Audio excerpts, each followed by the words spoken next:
Terima kasih atas kesempatan yang diberikan.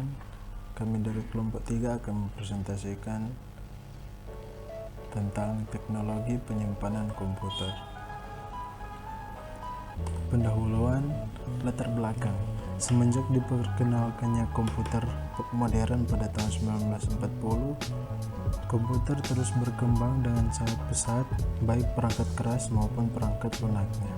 Perkembangan ini dipicu antara lain oleh perbandingan antara biaya dan kemampuan, sistem penyimpanan yang bervariasi, dan cara bagaimana user mengorganisir datanya. Sistem komputer terdiri dari 4 komponen perangkat keras, yaitu Central Processing Unit atau CPU, Primary Storage atau memori utama, Secondary Storage atau memori sekunder, dan input-output device yang berhubungan dengan pengguna.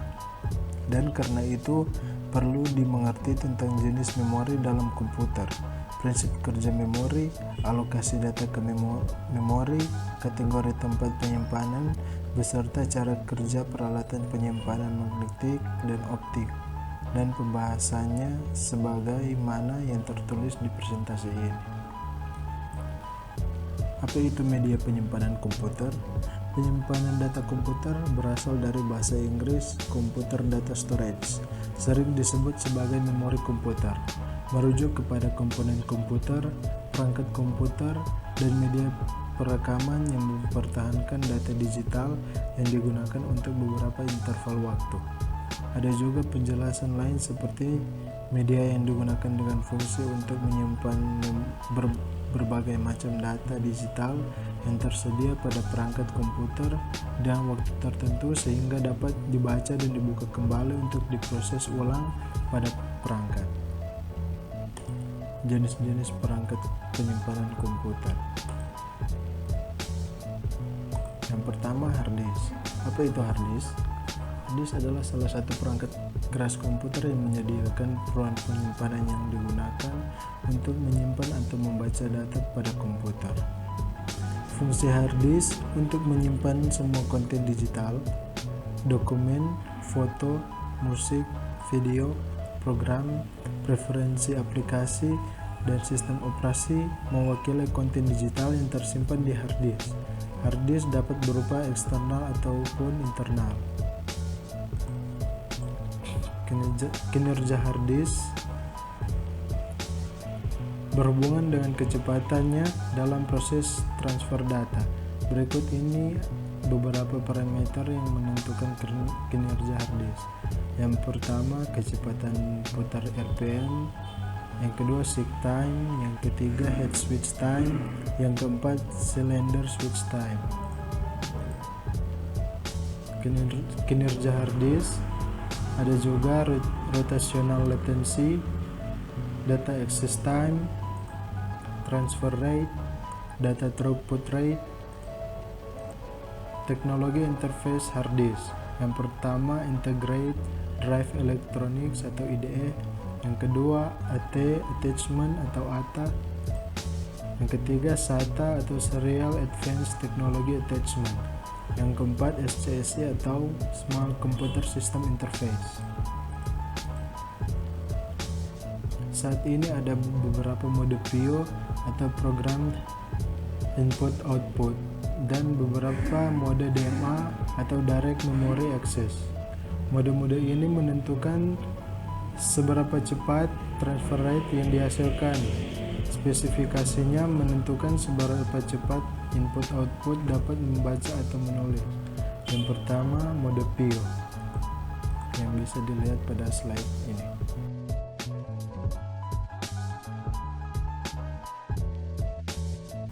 Yang kedua, mode DMA yang bisa dilihat pada slide ini. Yang kelima, block mode yang dapat dilihat pada slide ini. Yang kedua, magnetic tape. Apa itu magnetic tape? Magnetic tape atau pita magnetik adalah media penyimpanan yang terbuat dan dari campuran plastik yang berfungsi untuk merekam serta menyimpan informasi. Data disimpan dalam frame. Fungsi magnetic tape untuk media penyimpanan, untuk alat input-output, dan untuk merekam audio, video, atau sinyal. Cara kerja magnetic tape: data direkam secara digit pada media tape sebagai titik-titik magnetisasi pada lapisan peroksida. Proses penyimpanan data: pada proses penyimpanan dan pembacaan data, kepala pita atau tape head harus menyentuh media sehingga dapat mempercepat kinerja pita. Keuntungan dan kelemahan magnetic tape dapat dilihat pada slide ini. Jenis-jenis magnetic tape: yang pertama reel-to-reel tape, yang kedua cartridge tape, yang ketiga cassette tape, yang ketiga floppy disk. Apa itu floppy disk? Floppy disk merupakan perangkat keras pada komputer yang berfungsi sebagai alat pembaca dan penyimpan data dari disket. Fungsi floppy disk untuk menyimpan data dengan memori terbatas yang hanya mencapai 1,44 MB saja. Komponen floppy disk dapat dilihat pada slide ini. Kelebihan floppy disk: bersifat portable, harga relatif murah, sangat praktis, kompatibilitas dengan komputer lama, write protection. Kelemahan floppy disk: mudah rusak, kapasitas kecil, dan ketinggalan zaman. Yang keempat, zip drives. Apa itu zip drives? Zip drive merupakan media penyimpanan dalam bentuk drive atau disk yang berukuran menengah. Zip drive dikeluarkan oleh Lomega pada akhir 1994. Ukuran zip drive yaitu 1,4 inch. Fungsi zip drive yaitu membaca dari atau menulis ke media penyimpanan lainnya. Jenis-jenis zip drive dapat dilihat pada slide ini.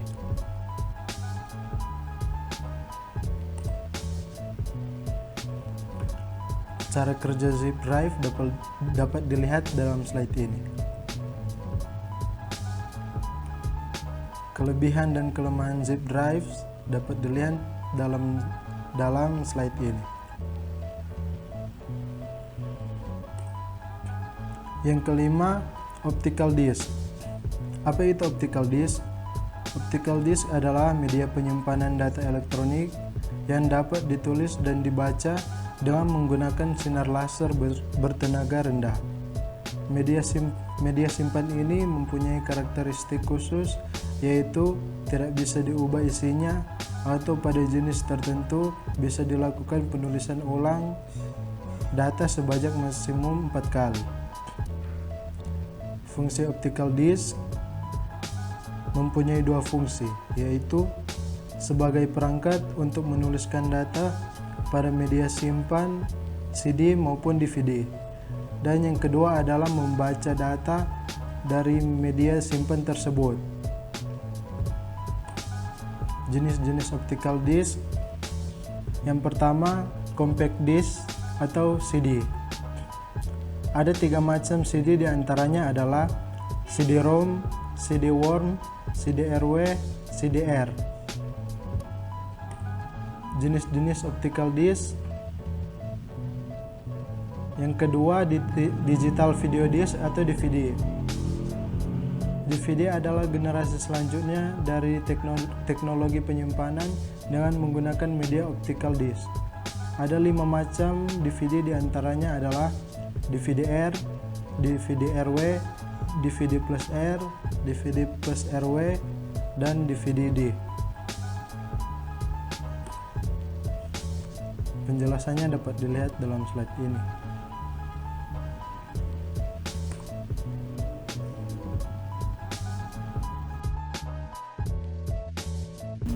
Yang ketiga, Blu-ray. Blu-ray disc atau cakram Blu-ray diambil dari laser biru ungu yang digunakan untuk membaca dan menulis cakram jenis ini. Fungsinya untuk menyimpan media digital termasuk video definisi tinggi. Cara kerja Blu-ray dapat dilihat di sini.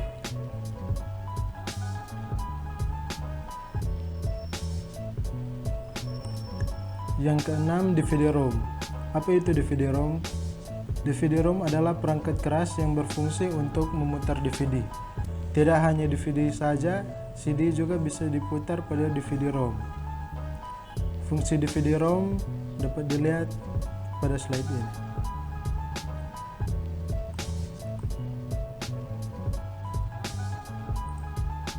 Selanjutnya, kelebihan dan kekurangan DVD-ROM dapat dilihat pada slide ini.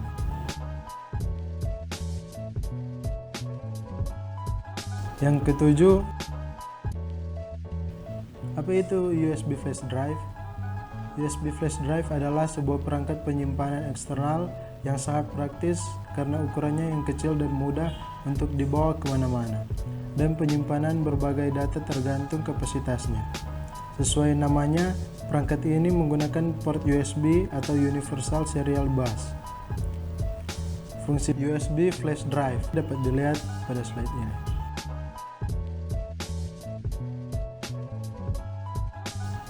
Perkembangan USB dapat dilihat pada slide ini.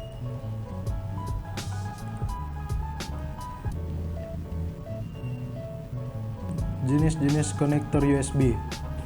Yang pertama, konektor USB tipe A atau Type A USB connector. Yang kedua, USB tipe B atau Type B USB connector. Yang ketiga, konektor mini USB. Yang keempat, konektor micro USB. Yang kelima, konektor USB Type C. Kelebihan dan kekurangan USB dapat dilihat pada slide ini.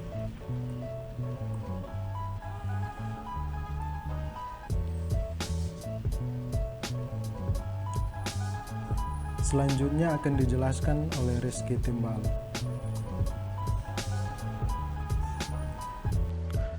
Delapan, punch card dan paper tape. Apa itu punch card?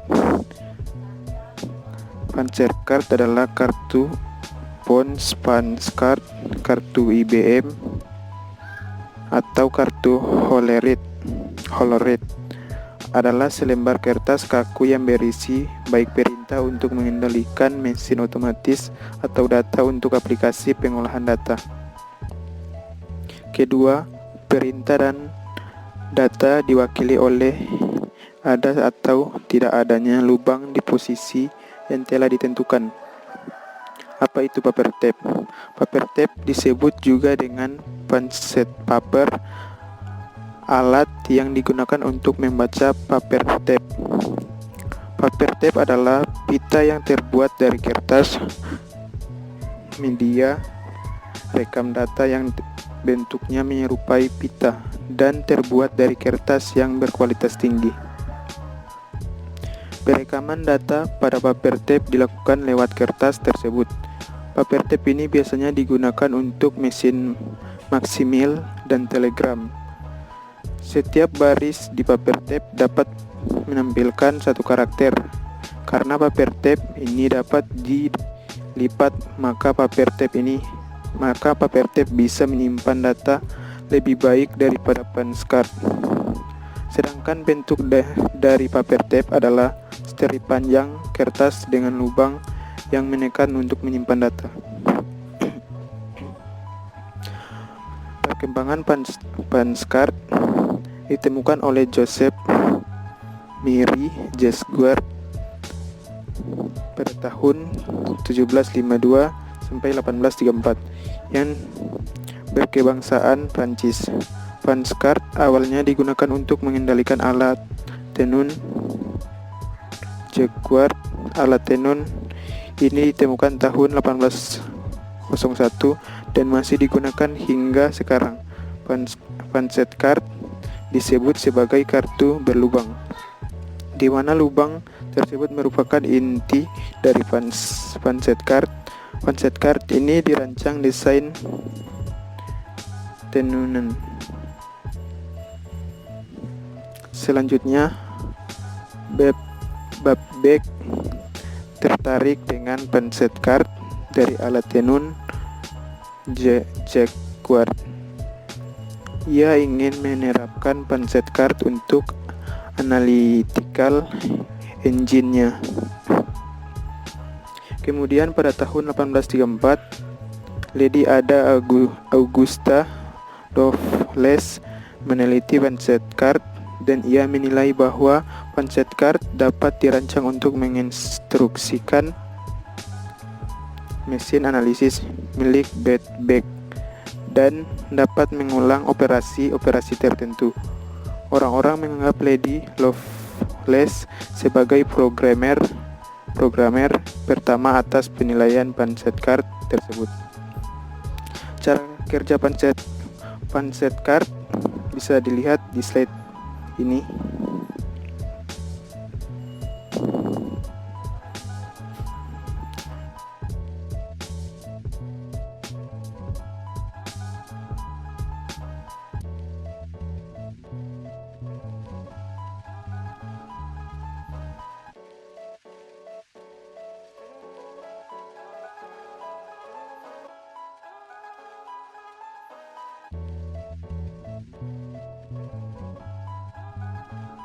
Cara kerja paper tape itu air sensing bisa dilihat di slide ini. Baru mechanical fingers bisa like sensing juga bisa dilihat di slide ini. Kesimpulan, penyimpanan dapat berupa pengkodean secara magnetis pada permukaan alat penyimpanan seperti disk atau disk. Penyimpanan biasanya digunakan untuk memelihara data dan program yang tidak sedang digunakan oleh prosesor. Ada beberapa jenis media untuk penyimpanan komputer dan masing-masing memiliki karakteristik. Walaupun jenis media antar komputer besar dan komputer kecil, jenis-jenis tersebut memiliki karakteristik serupa. Kapasitas penyimpanan seringkali diukur dengan satuan kilobyte atau KB, megabyte atau MB, terabyte atau TB. Memori internal dapat diakses secara langsung oleh prosesor. Memori internal memiliki fungsi sebagai pengingat. Dalam hal ini, yang disimpan di dalam memori utama dapat berupa data atau program. Memori eksternal merupakan memori tambahan yang berfungsi untuk menyimpan data atau program. Contoh hard disk, floppy disk, dan lain-lain. Hubungan antara cache memori utama dan konsep dasar memori eksternal adalah menyimpan data bersifat non-volatile baik pada saat komputer aktif atau tidak. Memori eksternal yaitu perangkat keras untuk melakukan operasi penulisan, pembacaan, dan penyimpanan data di luar memori utama. Memori eksternal mempunyai dua tujuan utama, yaitu sebagai penyimpanan permanen untuk membantu fungsi RAM dan yang untuk mendapatkan memori murah yang berkapasitas tinggi bagi penggunaan jangka panjang. Memori bekerja dengan cara menyimpan lalu menyuplai data-data penting yang dibutuhkan oleh prosesor dengan cepat untuk dapat diolah menjadi informasi.